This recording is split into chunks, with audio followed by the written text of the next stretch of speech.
Hi guys, எல்லாம் எப்படி இருக்கீங்க? நல்லா இருக்கீங்களா? எல்லாத்துக்கும் இரவு வணக்கம். இன்றைக்கி வந்து நம்ம வீட்டில் வந்து என்ன டின்னர்னாக்கா தவுக்கரிங் ஃபிஷ் கேக்கை வச்சு எங்கள் அம்மா வந்து மாசா அலுமா செய்ய போகிறாங்க. மாசா அலுமா நம்மளாம் மாசா அலுமானா வந்து கோழி மீன் அந்த மாதிரி பார்த்துருக்கோம். இது வந்து தவுஃபு வச்சு. ஸோ அதுக்கான ஜாமான் வந்து எங்கள் அம்மா வந்து 6 ஜப்பனீஸ் தவுஃபை வெட்டி பொரிச்சு எடுத்துக்கிட்டாங்க.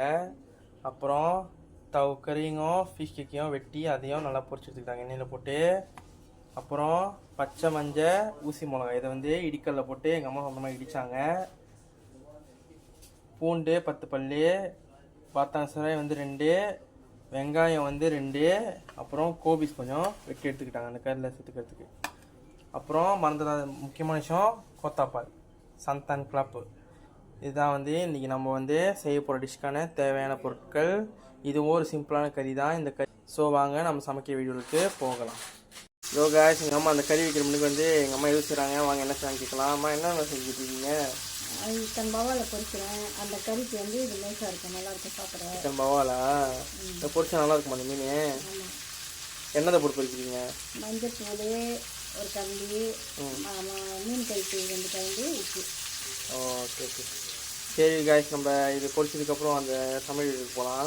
ஸோ காய்ஸ், முதல்ல வந்து எப்போதும் போல் ஒரு சட்டியை எடுத்து அதில் எண்ணெய் ஊற்றி அந்த எண்ணெயை சூடாக்கிக்கணும். ஸோ எண்ணெய் சூடானதுக்கப்புறம் வந்து வெட்டி வச்ச 10 பூண்டு அதை போட்டுக்கோங்க. எங்கள் அம்மா வந்து பூண்டு இடிக்கல, பூண்டு வெட்டி மட்டும் அடிச்சுக்காங்க. அப்புறம் வெங்காயத்தையும் அதில் நல்லா சேர்த்துக்கோங்க. சேர்த்துக்கிட்டு ரெண்டுத்தையும் வந்து கரண்டியை போட்டு ரெண்டுத்தையும் போட்டு கரண்டியை போட்டு நல்லா வதக்கிக்கோங்க. நல்லா ரெண்டும் ஒரு மாதிரி நல்லா கலராக வெந்து வர வரைக்கும் வதக்கிக்கோங்க. வெங்காயமும் பூண்டு வெந்த பிறகு இடித்து வச்ச பச்சை மஞ்சளையும் ஊசி மிளகாய் சேர்த்துக்கோங்க. பச்சை மஞ்சள் வந்து உடம்புக்கு ரொம்ப ரொம்ப நல்லது காய்ஸ். பச்சை மஞ்சள் வந்து எங்கள் அம்மையாக சமையல் சேர்த்துக்கிறாங்கனாக்கா அது வந்து நம்ம வயிற்றை சுத்தப்படுத்தும். ஏன்னா அது வந்து ஒரு மாதிரி மஞ்சள் இதில் இருக்கும்ல. ஸோ அது நம்ம வயிற்றை வந்து க்ளீன் பண்ணனால வந்து சாப்பாடில் அதில் எங்கள் அம்மா வந்து சேர்த்துக்கிறாங்க.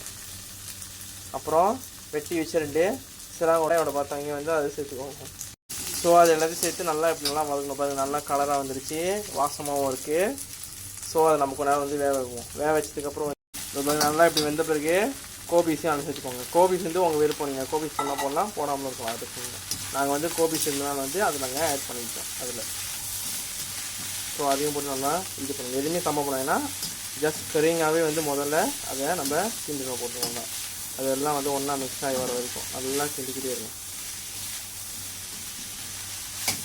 ஸோ இப்படி எல்லாம் நல்லா கலர் மாதிரி வந்ததுக்கப்புறம் கோத்தாப்பால் நீங்கள் அதை சேர்த்துக்கலாம். எங்கள் அம்மா வந்து 500 ml கோத்தா வந்து அரை கோத்தா அதில் சேர்த்துக்கிறாங்க.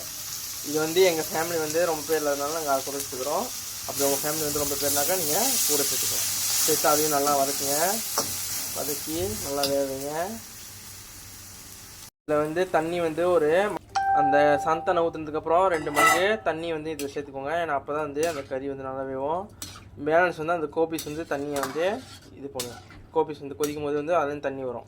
ஸோ நான் வந்து 2 மங்கு தண்ணி மட்டும் சேர்த்துக்கோங்க.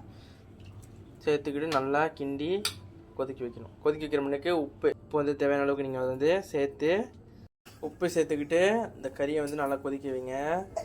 ஒரு 5லேருந்து 10 நிமிஷம் கறியில் வந்து நல்லா கொதிக்க வைங்க. கொதிக்கிறது வந்து ஒரு 5லேருந்து 10 நிமிஷம் வரைக்கும் கொதிக்க வைங்க. நல்லா கொதித்து கலர் வந்து வாசம் வந்ததுக்கப்புறம் வந்து நீங்கள் தவெல்லாம் அதில் சேர்த்துக்கலாம். நான் எங்கள் அம்மா வந்து தவையும் கடைசியாக போடுறாங்கனாக்கா நாங்கள் தவை எல்லாத்தையும் பொரிச்சனால வந்து நாங்கள் கடைசியாக போடுறோம். அப்படி நீங்கள் தவை பொரிக்கணும்னா நீங்கள் வந்து, ஆனால் ஜப்பனீஸ் தவை வந்து மேம் நீங்கள் பொரிச்சு தாகணும், அப்படியே போட முடியாது. மற்ற 2 தவை நீங்கள் பொரிக்காமல் கூட போடலாம் காய்ஸ்.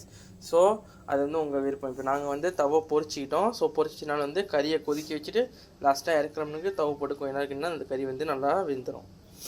பாருங்க காய்ஸ், இப்படி நல்லா கொதிக்க ஆரம்பிச்சதுக்கப்புறம் லாஸ்ட்டாக வந்து நீங்கள் வந்து கொஞ்ச நேரம் அது பாருங்க காய்ஸ், நல்லா கொதிச்சு வந்துருச்சு. கொதிச்சு வந்ததுக்கப்புறம் நம்ம வந்து பொரிச்சு வச்ச தவை எல்லாத்தையும் வந்து அதில் சேர்த்துக்கலாம். ஃபர்ஸ்ட் வந்து எங்கள் அம்மா ஜப்பனீஸ் தஃபுவை அதை சேர்த்துக்கிறாங்க. இது எல்லாத்தையும் பொரிச்சு வச்சு காய்ஸ், எதுவுமே வந்து அப்படி வைக்கிற எல்லாத்தையும் பொரிச்சு வச்சு அதை போட்டதுக்கப்புறம் ஃபிஷ் கேக்கையும் கறிங்கையும் அதையும் நாங்கள் பொரிச்சிட்டோம். இப்போ அதையும் வந்து எங்கள் அம்மா சேர்த்துக்க போகிறாங்க. பாருங்க காய்ஸ், இப்படி நல்லா கறி கொதிச்சு வந்ததுக்கப்புறம் அடுப்பு அடைச்சி லாஸ்ட்டாக ஒரு வாட்டி நல்லா கிண்டி நீங்கள் சோறோடு இறக்கி வச்சு சாப்பிட்லாம். இந்த வீடியோ வந்து யார் யாருக்கெல்லாம் பிடிச்சிருந்துச்சோ மறந்துடாமல் என்னோட கேஎஸ் அக்கௌண்ட் ஃபாலோ பண்ணி லைக் பண்ணி ஷேர் பண்ணி ரீபோஸ்ட் பண்ணுங்கள். அது மட்டும் இல்லாமல் இதுக்கப்புறம் வந்து நாங்கள் என்ன சமையல் செய்யணும்னு சொல்லிட்டு நீங்கள் கமெண்டில் போடுங்க. நாங்கள் அதை கண்டிப்பாக செய்வோம். Thank you guys.